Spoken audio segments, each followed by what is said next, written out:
I don't know whether this is as big a revamp as we had in the fourth season, because then we basically started the club out from scratch.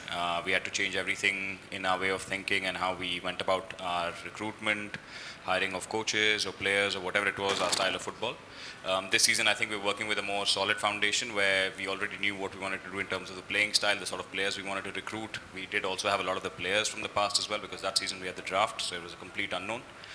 This season we've got a lot of players who've already spent significant amounts of time with the club, and Carlos is also not somebody who's new to the club. He spent a lot of time with us previously as a football player as well, so he knows insides and out about Goa, the culture of Goa, the people of Goa, how the club functions, how the players are, what sort of league he can expect, right? So in that sense, I don't think it was such a big revamp, but was it a challenge? Yes, of course. Every year is a challenge, because just like me, there's 11 other people in different clubs also trying to do exactly the same thing. We all have the same objective to try and make our team the best possible team in the land, and it's always a challenge, but we're pleased with the work that we've done so far this season, and hopefully from next week onwards, we'll get an indication of how well our preparation's gone. One, in 2017, when we first sort of had the big revamp that Neeraj first initially mentioned, we had only one functioning football team, right, which was the first team. This time we have a team that is the first team, and we have 6 other teams that also participate across different competitions, across age groups in different respective leagues across the country, right? So we always have players at our disposal. At that point in time, I think we had 25 professionally contracted footballers. Now we have 150 on our books, right? Secondly, at that point in time, we had to think about what sort of football we wanted to play, what sort of ideas we wanted to set forward for the team, what sort of identity we wanted to take on as a football club. We didn't have to do that this time because we've already been doing it for the past 5-6 years. I would like to think that we've been largely successful with implementing that. And this year, obviously, we brought in a coach who fitted that style of football as well, and somebody who also shared that sort of philosophy and mentality about how we wanted to take the team forward. Well, first of all, I want my team is brave in the team, no? Talking about defense, talking about attack. Okay, we are trying to build a proactive team that go for the games and wait for things to happen, no? This is the most important idea. Tiki-taka, well, I'm not represented too much with tiki-taka because I think the possession needs to be useful, okay? I want the ball to attack, to create chances, and to score goals, and for that we are going to work. Of players and team, compares that team, how would you describe that?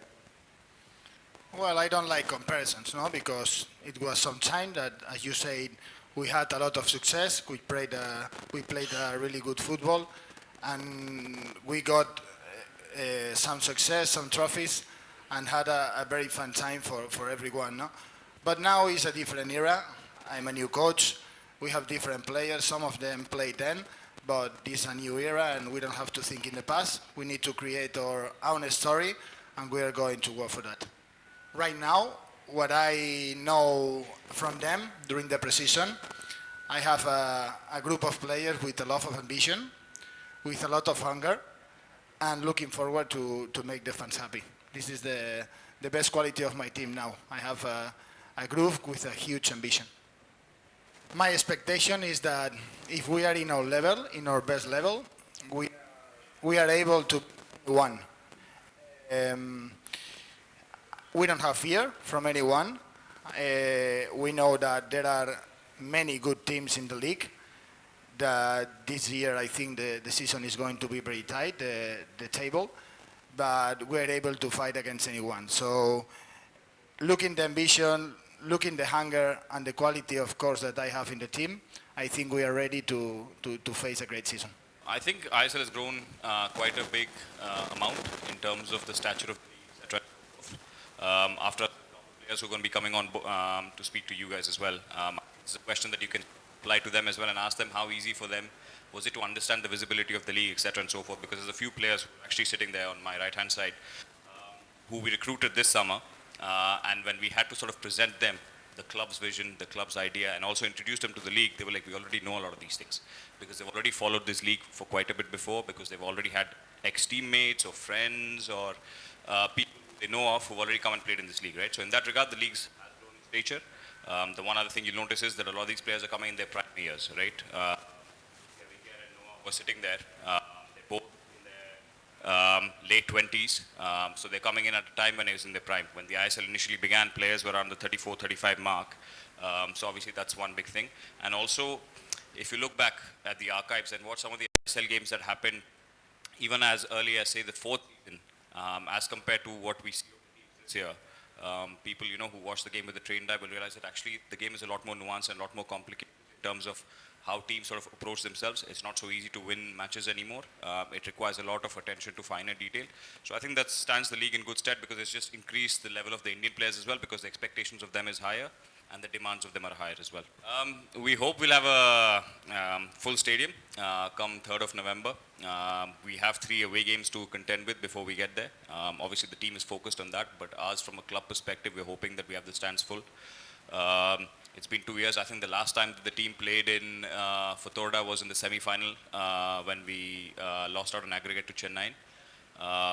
And I remember the goal when Murtada Fall scored because we were down by 3 goals on aggregate. And when Fall scored in the 10th minute, I remember how the stadium erupted. And for me, from a personal perspective, it remains the best memory I have of the team in that stadium. And that happens to be the last time fans were in the stadium. So I'm hoping we can get a replication of the atmosphere because whenever FCO has played at home with a full packed stadium, the other teams have found it daunting, right? So we don't want anybody to come and feel comfortable at Fatorda. We want them to come and feel like it's a daunting task to face a team who, with all their might and with all the support behind them, is not easy to even take a point off them.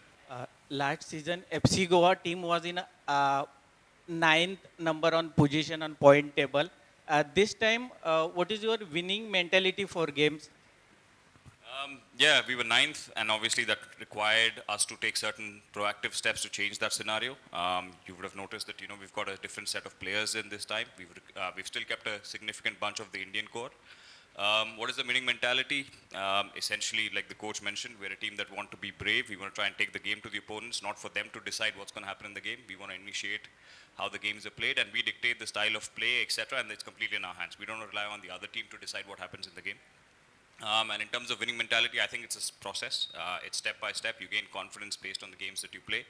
And I don't think that anybody within the team is focusing on anything beyond the first match to begin with right now. And then once results come in our way, then I'm sure the dynamic of winning will automatically catch on to the team. This time, FC Goa will lift the ISL trophy for first time. I hope so. I hope everybody here is also on the same lines as us. Yeah, we would love to, but I think football is a game that is controlled by X amount of invariable factors which don't depend just on us. If it depended upon us, and if it was up to me to sign a piece of paper and say, I'd probably sign and say, yes, we would like to lift the trophy. I think that's the ambition every team goes into the season with. Any team who does not are not in the right place. But yeah, we hope so. Fingers crossed, and we'll wait for the team to go. But let's focus on the first game first, and we'll focus on the trophy when it comes to it. Yeah. But every time we see on the final, a team will lose that game. That's why. Subscribe Prudent social media channel and press bell icon for latest notifications.